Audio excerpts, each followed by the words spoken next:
The idea of the MX system is that we're moving completely cabinet free, right? So we're taking all of the traditional panel and wiring and components on DIN rails. We're moving them into this completely cabinet free design in these functional modules that all work together. Right. So if we think about it from a machine design standpoint, right, um, that's that's where the MX system can really shine, I think, because it really simplifies the design. It makes it so that the design side of things can be kind of done in a bit faster fashion than you may have been able to in the past.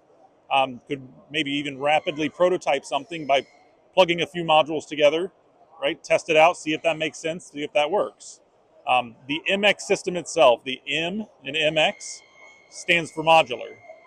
And I think from a design standpoint, that's really a key highlight is the modularity, right? What you're looking at here is the base plate.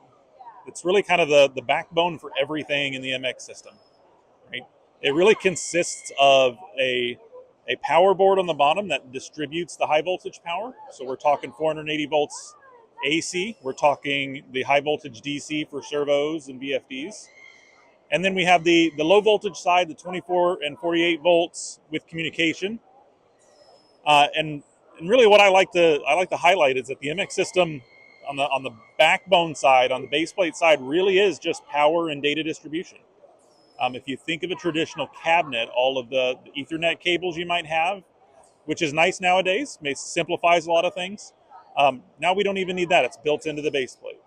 But then all those other wires, discrete wires that you're looking at wiring in everywhere, all that extra layout that you have to do, all the work that goes into designing that, laying it out, putting it together, that's all kind of handled by this base plate. So we've got like our small I/O blocks, right? So that's similar to what you've seen in the past from some on-machine IP67 rated, uh, I/O devices, those type of things.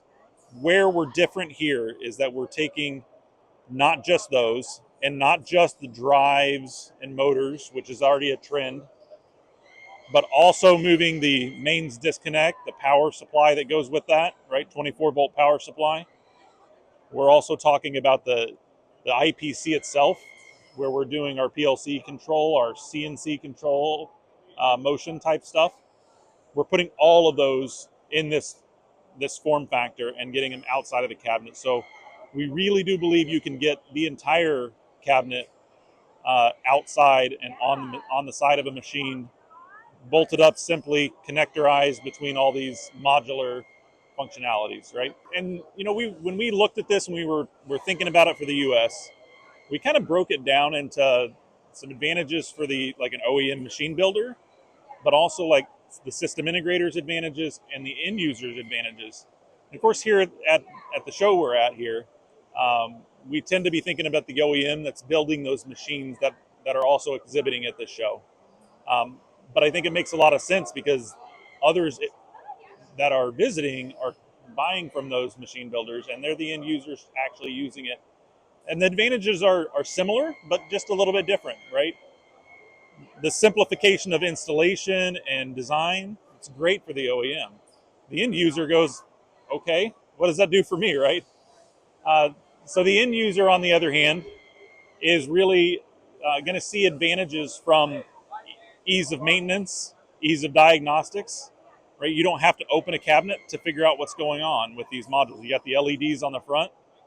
You've got, if you look kind of closely, you got little data matrix codes on each of these modules. And we can use that with our diagnostic app to actually monitor in real time what's going on with these devices. I mean, even to the point of the servo drive, we can see the position, we can see the torque that it's using. So a lot of data that's available just right at the maintenance guy's hands. So our entire thing is built on our TwinCAT software, which is our development and runtime software as well. So it's a great question because it's a brand new product to us, right? But it's built on what we've been doing for years, right? We're building on our 40 plus years of automation experience. We're expanding on that and just putting new form factors to it. But we've done servo drives for years. We've done I/O for many, many years.